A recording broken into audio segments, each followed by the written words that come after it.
বুঝলাম আপনি বিয়ে করে আসছেন ভাইয়া, কিন্তু এখানে সবাইকে দেখায় কি বুঝাতে যাচ্ছেন যে বিয়েটা আপনি একাই করেছেন আর অন্য অন্য সবাই সিঙ্গেল? এটা কি ধরনের পাগলামি?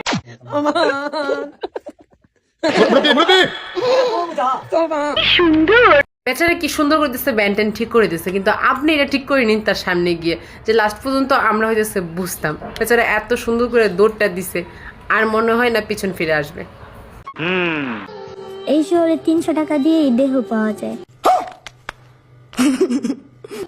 থাক ভাই, কষ্ট করে আপনি হইতে স্যার অবাক হয়ে না, অবাক আমরাও হয়েছি কিন্তু প্রকাশ করতে পারতেছি না। তার বয়সের সম্ভবত 8 বা 9 বছর হবে, আর এই বয়সে সে জানে এই শহরে 300 টাকা দিয়ে দেহ পাওয়া যায়। সিরিয়াসলি একবার ডিপলি চিন্তা করতো, এটা কি মানা যায়? কিন্তু একটা ছেলে তার ভালোবাসার মানুষের জন্য জীবন দিলেও তাকে পায় না।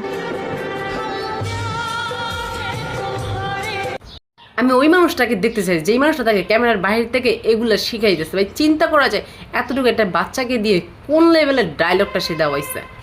সুটিয়ে লাল করে দেবো, নোংরামি বার করে দেবো।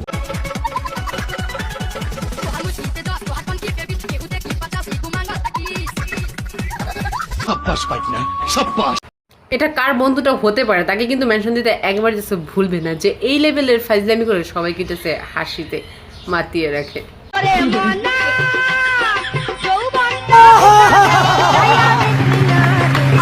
সিরিয়াসলি ভাই, এটা কোন মেন্টালিটির মানুষ হতে পারে যারা এই ধরনের ভিডিওগুলো পোস্ট করে? তাই ওরা তো বাচ্চা মানুষ, ওরা তো কিছু বোঝে না। সামথিং ওর বয়সটা 1.5 থেকে 2 বছর হবে, কিন্তু আপনি তো একটা বুড়া খাটাস ছিলেন, ঠিক না? আপনি এই ভিডিওটা কেন পোস্ট করছেন আর আপলোড করছেন?